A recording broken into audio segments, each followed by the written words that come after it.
sa Galatians chapter 2. When the white figure is not up, I was looking to his face. Sabi nila si Pedro ako lang po. Parang hindi totoo. Hindi talaga totoo. Si Pablo, pinakahuling apostol. Talagang apostol. Hindi natin seniority, mas senior si Pedro. Pero pinagalitan niya si Pedro. Isa naman, sabi niya. I think isa lang niya. Compromise siya lang. Ano masasabihin yung nasasabi ang magkasisunan sila? O sige, meron magkakataon sa building. So yung nagsabi yung nasa katotohanan niya, nasasabi sila kami. Yung nagsasabi, binigyan ng sinungaling ng konti. O ba, kung isa doon, nagsasabi ng gusto ka.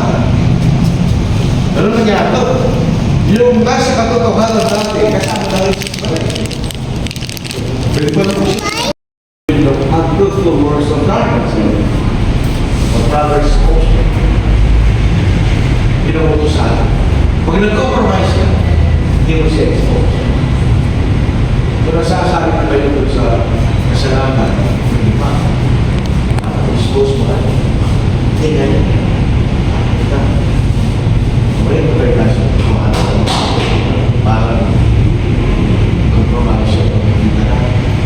Hindi natin kayo masalahin dahil kailangan ang tama at nalilito sa building compromise na rin. Progress. Kailangan kahit na nagtuturo tayo ng tama. Yung po mangyayari doon. Diba, kayo pa nagtuturo na pala eh. Ayaw hindi sumasakay. Tinuturo mo yung tama. Pero sumasakang sa kanila. Anong iisipin nung mga kulit? Sumasakay pa sa kanila. Ito ang aking naging mensahe kahapon. So, nakukunin mo na turunin. So, nakikita natin yung biyaya. Ang ibig sabihin mo ng biyaya, ito po isang bagay na maganda para sa lahat. Na hindi siya karapat-dapat ng biyaya. Kumbaga, sa panahon nito, yung mga nagtatrabaho, alam nila yan.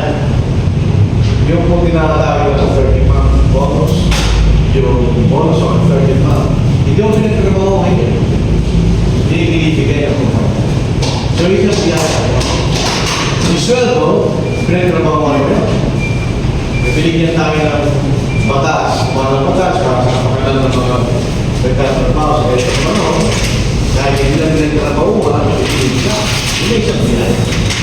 Alam mo, sabihin ko naman din, hindi ka trabaho. Pero binibigay, dahil sa mga nagtatrabaho. So, yung biyaya, makalawa, trabaho, may binigay sa'yo. Tulunod ka, isang biyaya. Isang biyaya ako, isang mabuting bagay sa akin. Hindi naman tayo alam ng tama ito. Dahil nagtrabahuan. So, binibigay sa akin yung biyaya. Sa kaligtasan mo, ang biyaya ay may bahagi ng Diyos. Yun ang kanyang magagawa. Balik sa tao. Hindi ito ginawa ng tao. O hindi ito isang bagay na ginawa ng Diyos na ikamagagawa ng tao. Ito isang bagay na binigay ng Diyos dahil sa kanyang tawaan at namamahal sa atin. Na tayo po ay nakatak sa kasalanan na wala natin magagawa. Balik sa kanan ng aming sarili. So, yun ang ginawa ng Diyos.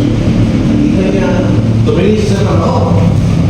Ito isang bagay hindi natin maintindihan dahil tayo Diyos. Nung bago siya maglalaro,